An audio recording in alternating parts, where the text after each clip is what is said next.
C'est Lara Fabian qu'on entend tiré de son dernier album. Elle a vendu en carrière plus de 20 millions de disques dans le monde. Elle est de passage à Montréal pour faire la promotion de son album Ma vie dans la tienne, version collector. Une nouvelle édition qui inclut un DVD du concert inédit Un soir autour du monde, enregistré à Prague. Le coffret est disponible en magasin depuis vendredi dernier. Elle est assise devant moi. Bonjour Lara Fabian. Bonjour, comment allez-vous? Je vais très bien, merci. C'est gentil de demander. Donc, vous êtes une star planétaire. Hein? Vous chantez, non seulement vous avez vendu plus de 20 millions de disques, mais vous chantez dans pas mal de langues, dont le mandarin, dont le russe. Est-ce qu'il y a des territoires que vous n'avez pas investis? L'Australie, j'ai pas été encore. C'est drôle, hein, de tous les pays que j'ai vus, j'ai pas encore eu l'occasion, la chance d'aller en Australie. Mais sinon, c'est vrai que j'ai tourné pas mal dans le monde entier. Vous dites de vous-même, et c'est quelque chose qui n'est pas nécessairement populaire à dire dans certains endroits du monde, que vous êtes ambitieuse. Alors... oh mon Dieu, j'ai dû dire ça quand j'avais 20 ans, oui, sûrement. Ça a dû m'arriver de dire ce genre de choses. Mais c'est pas un défaut? Non, c'est vrai, comme vous dites, dans certains endroits du monde, c'est qualifié comme une forme d'arrivisme, alors que l'ambition, c'est juste le fuel, c'est l'essence qu'on met dans notre moteur pour avoir l'énergie qui nous permet d'aller quelque part. Mais c'est vrai que je trouve que c'est un terme qu'on utilise quand on est gamin puis qu'on n'est pas très mature. Je crois qu'on comprend mieux, on mesure mieux ce qu'est vraiment le moteur de nos vies d'artistes quand on devient, quand on fait concrètement ce métier. Et c'est quoi votre moteur en ce moment même? Transmettre une émotion, me connecter aux autres, être en lien avec les autres, pouvoir apporter quelque chose au travers de ma simple histoire, raconter mon histoire, comme je l'ai fait avec Ma vie dans la tienne, et me connecter à la vie des autres en ayant la sensation, le sentiment profond d'appartenir à un groupe. Moi, j'ai besoin d'appartenir à une tribu, à un groupe, de me dire que je suis pas toute seule. Et ça, c'est mon moteur. Ça, c'est mon phare sur l'horizon. Bon, pour les gens qui sont des gros fans de Lara Fabian, ça va être un peu frustrant d'avoir 10 minutes, mais consolez-vous, sur le DVD qui accompagne le disque, vous donnez des entrevues. Et là-dedans, vous dites, entre autres, que vous avez plus l'impression parfois que les gens aiment mieux la fille que la chanteuse, en parlant de vous. En fait, c'est parce qu'il y a une anecdote au Québec qui a été très importante, où quelqu'un m'a dit ça, où quelqu'un m'a dit, oui, bien sûr que j'aime tes chansons, oui, j'aime ton répertoire, mais moi, c'est toi que j'aime, c'est toi qui m'intéresse. Et ça m'a toujours frappée, c'est toujours resté avec moi, parce que la façon que les gens ont de m'aimer un peu partout où je vais, et que j'ai moi aussi de les aimer, c'est un peu ça. Moi, j'ai pas l'impression d'être devant une foule de 2000 personnes, mais plutôt devant 2000 individus. Et quand j'ai la chance d'être au contact d'un public, j'arrive à comprendre que ce sont des êtres humains en face de moi et pas juste un public au sens généraliste du terme. Donc c'est ça, je crois que le lien, il est là, la différence, elle est là. Et il y a des très gros spectacles justement dans le DVD, on voit ça. Vous pouvez pas être C'est difficile de sentir les gens comme ça quand on est sur la scène et qu'on a des spots tournés vers soi. Non.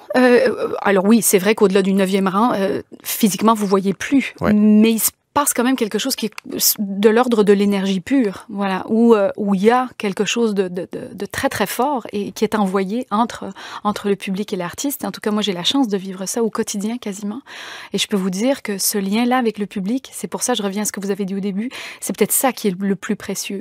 C'est ça qui continue de vous animer, c'est d'être connecté aux gens finalement. Et vous faites ça dans le dernier album parce qu'il est sans fioriture, plus simple, plus dénudé. Pourquoi vous avez fait ce choix-là? Pour justement rejoindre les gens, être plus proche des gens? Mais je crois qu'il y a un âge où on comprend que c'est pas nécessaire... voilà, je vais peut-être faire une métaphore étrange, mais c'est pas nécessaire de mettre un très joli collier quand on a déjà une robe toute simple, c'est suffisant.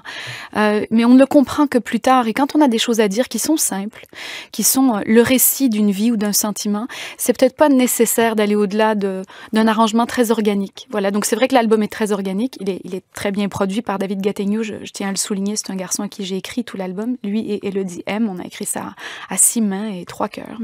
Mais ce qu'il a choisi de créer comme univers musical autour est très en relation, très connecté aux thèmes, aux récits, qui sont des histoires de vie. Il y a une chanson sur mon enfant, une chanson sur mon mari, une chanson sur ma maman, il y a une chanson sur ma meilleure amie, qui est le titre que vous venez de passer, qui s'appelle Ma vie dans la tienne. Donc, quand on se raconte de cette façon-là, on n'est pas obligé de dresser une grande table. On peut le faire avec beaucoup de simplicité. Vous parlez avec beaucoup de simplicité, de manière très touchante, je dois ajouter. de la maladie de votre mère aussi. Dans cette, il y a un clip qui est bouleversant, qui est, quand on parle de sans fioriture, là, il n'y a rien dans ce clip-là, mis à part des gens qui regardent, qui parfois, la plupart du temps, ne parlent pas, n'ont pas d'expression faciale. Et c'est l'entourage de votre mère, c'est de votre famille, c'est elle-même, d'ailleurs, qui est dans ce clip-là. Comment est-ce qu'elle a reçu ça, elle, d'abord cette chanson-là, et ensuite de se faire solliciter pour participer à ça, de se voir ensuite?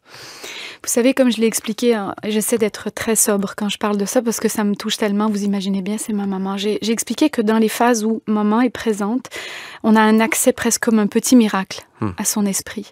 Et c'est dans cette phase-là où j'ai eu la chance de lui demander si elle était d'accord. Et elle m'a dit oui. Donc, on a fait ça à l'intérieur d'un espace qui est tout petit et qui est très précieux. Donc, je ne peux pas vous dire comment maman voit et perçoit les choses aujourd'hui. Je peux juste vous dire que j'ai eu sa permission et que tous les membres de ma famille ont eu la dignité, la gentillesse et l'immense amour pour elle de regarder la caméra, tout simplement. Et à la toute fin, quand il y a le passage de son visage au mien dans la lumière, il y avait simplement une volonté de ma part de me mettre en empathie avec les gens qui vivent ça. J'ai pas fait ça pour qu'on se mette en empathie avec moi, j'ai fait ça pour que les gens puissent avoir un endroit où regarder sans devoir se cacher, sans devoir mentir ou avoir honte de ce qui se passe, parce que c'est ça qui se passe, Philippe. Les gens sont très, très en souffrance à l'intérieur de leur famille quand quelqu'un est atteint de cette maladie, que ce soit l'Alzheimer ou la démence à corps de Lewy, comme c'est le cas pour ma maman, ou d'autres formes de démence. Il y a une stigmatisation terrible qui rend les gens, qui isole les gens. Et mon unique objectif, parce que ça n'a pas été facile de parler de ça, mais quand j'ai eu sa permission, je l'ai fait, c'était ça. C'était de créer un lien, un pont entre ce que je vis et les autres, pour qu'ils puissent se dire, tu sais, au fait, je t'ai pas dit, mais c'est ça qui se passe dans ma famille, c'est ça qui m'arrive. Il y a trop de silence autour de tout ça, trop de souffrance pour moi. Et souvent, les solutions sont toutes simples. Vous et votre fille, je crois, voyez votre mère presque tous les jours. Ben oui.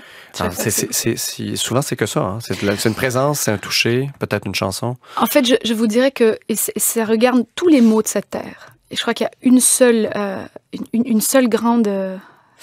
je ne sais pas si on peut l'appeler un seul grand élément de guérison, mais c'est l'amour qu'on porte à celui ou celle qui souffre. Et qu'on se porte à nous finalement, parce que les êtres qui souffrent de ça finissent par être isolés dans leur souffrance et parfois ne plus souffrir. Mais ceux qui sont autour, eux, continuent à vivre une forme d'incompréhension et de grande tristesse. Donc c'est l'amour, je crois. C'est dans ces moments-là se souvenir simplement de notre faculté d'aimer, parce qu'elle est un peu plus grande que ce qu'on croit.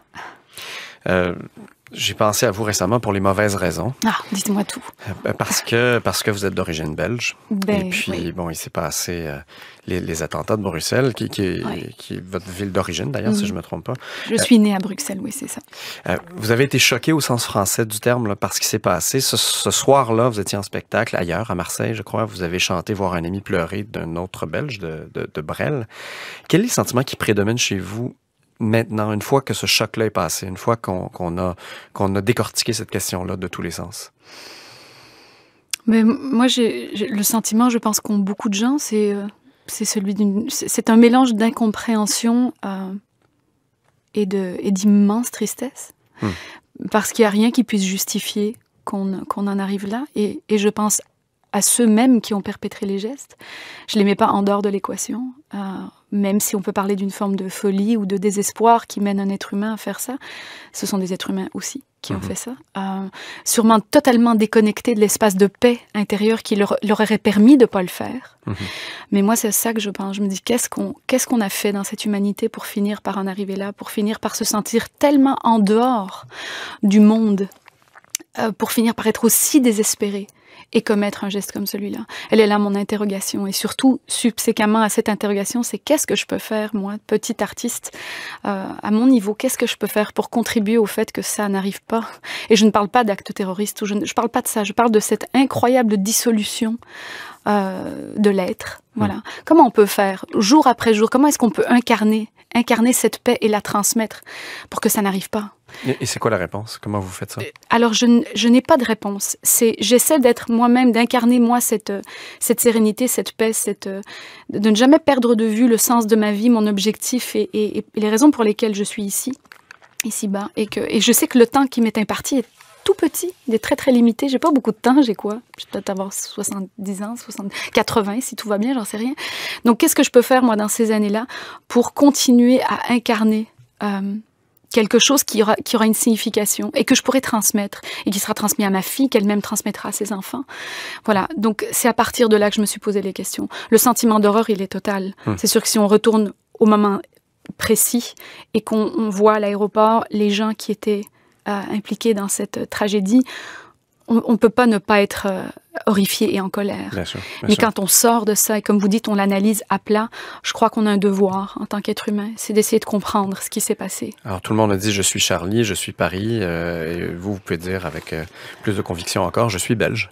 Oui, ouais, bien sûr, mais je dirais avant tout, je suis une citoyenne du monde et j'espère qu'on pourra trouver la véritable résolution à ces drames qui se jouent un peu partout sur la Terre.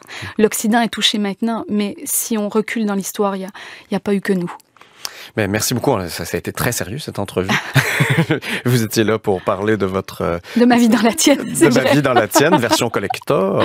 Donc, une remouture de votre CD qui est sorti à l'automne avec un DVD du concert, avec des entrevues. Ça a été réalisé, ce DVD, par Gérard Policino, enregistré à Prague. C'est disponible en magasin depuis vendredi dernier. Lara Fabian, merci beaucoup d'être venue ici. C'est moi qui vous remercie. Merci.